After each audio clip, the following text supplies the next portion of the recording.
The story of Sleeping Beauty. Once upon a time, there lived a king and queen who were very unhappy because they had no children. But at last, a little daughter was born, and their sorrow was turned to joy. All the bells in the land were rung to tell the glad tidings. The king gave a christening feast so grand that the like of it had never been known. He invited of all the fairies he could find in the kingdom. There were 7 of them, to come to the christening as godmothers. He hoped that each would give the princess a good gift. When the christening was over, the feast came. Before each of the fairies was placed a plate with a spoon, a knife and a fork, all pure gold. But alas, as the fairies were about to seat themselves at the table, there came into the hall a very old fairy who had not been invited. She had left the kingdom 50 years before and had not been seen or heard of until this day. The king at once ordered that a plate should be brought for her, but he could not furnish a gold one such as the others had. This made the old fairy angry, and she sat there muttering to herself. A young fairy who sat near overheard her angry threats. This good godmother, fearing the old fairy might give the child an unlucky gift, hid herself between the curtain. She did this because she wished to speak last and perhaps be able to change the old fairy's gift.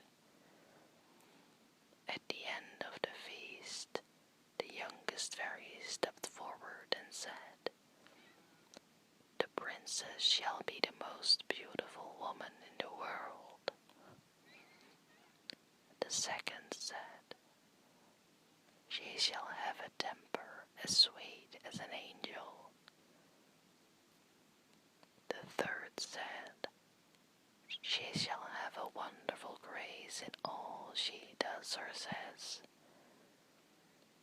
The fourth said, "She shall sing like a nightingale." The fifth said, "She shall dance like a flower in the wind."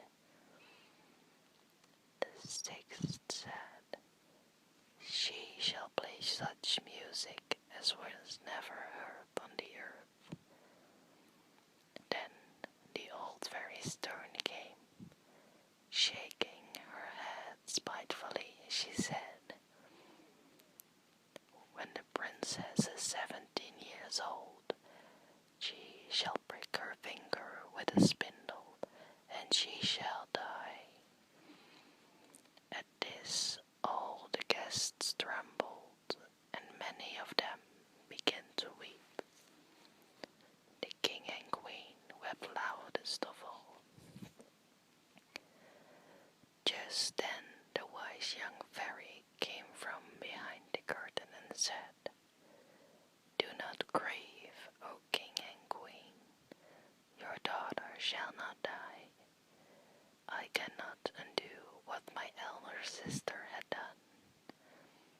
The princess shall indeed prick her finger with a spindle, but she shall not die.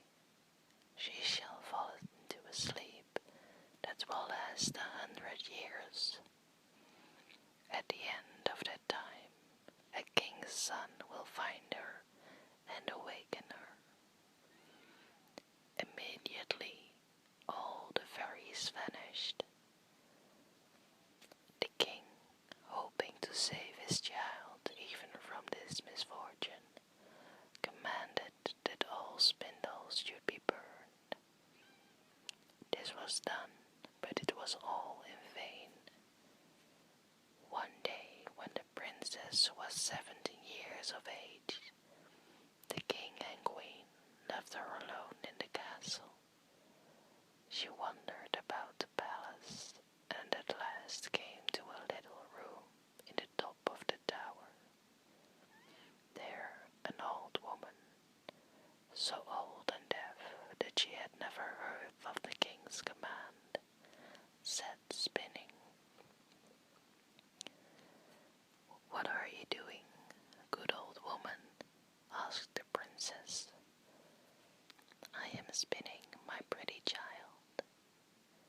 "Ah," said the princess, "how do you do it? Let me see if I can spin also." She had just taken the spindle in her hand when, in some way, it pricked her finger. The princess dropped down on the floor. The old woman called for help, and people came from all sides, but nothing could be done. When the good young fairy heard the news, she came quickly to the castle.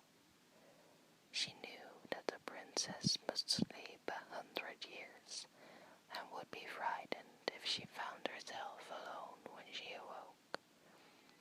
So the fairy touched with her magic wand all in the palace, except the king and the queen. Ladies, gentlemen, pages, waiting maids, footmen, grooms in the stable, and even the horses, she touched them all. They all went to sleep, just where they were when the wand touched them. Some of the gentlemen were bowing to the ladies. The ladies were embroidering. The grooms stood currying their horses, and the cook was slapping the kitchen boy. The king and queen departed from the castle, giving orders that no one was to go near it. This command, however, was not needed.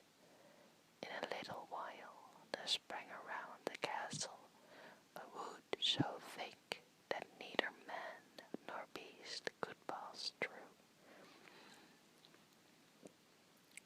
A great many changes take place in 100 years. The king had no other child, and when he died, his throne passed to another royal family. Even the story of the sleeping princess was almost forgotten. One day, the son of the king, who was then reigning, was out hunting, and he saw towers rising above a thick wood. He asked what they were, but no one could answer him. At last an old peasant was found who said, "Your Highness, 50 years ago my father told me that there is a castle in the woods where a princess sleeps, the most beautiful princess that ever lived. It was said that she must sleep there 100 years when she would be awakening by a king's son." As this, the young prince determined to find out the truth for himself. He leaped from his horse and began to force his way through the wood. To his astonishment, the stiff branches gave way and then closed again, allowing none of his companions to follow. A beautiful palace rose before him. In the courtyard, the prince saw horses and men who looked as if they were dead. But he was not afraid and boldly entered the palace. There were guards motionless as stone, gentlemen and ladies, pages and footmen, statues. At last the prince came to a chamber of gold, where he saw upon a bed the fairest sight one ever beheld. A princess of about 17 years, who looked as if she had just fallen asleep. Trembling, the prince knelt beside her and awakened her with a kiss. And now the enchantment was broken. The princess looked at him with wondering eyes and said, "Is it you, my prince? I have waited for you long." So happy were the two that they talked hour after hour. In the meantime, all in the palace awakened, and each began to do what he was doing when he fell asleep. The gentleman went on bowing to the ladies. The ladies went on with their embroidery. The grooms went on currying their horses. The cook went on slapping the kitchen boy, and the servants began to serve the supper. Then the chief lady in waiting, who was ready to die of hunger, told the princess aloud that supper was ready. The prince gave the princess his hand, and they all went into the great hall for supper. That very evening the prince and princess were married. The next day the prince took his bride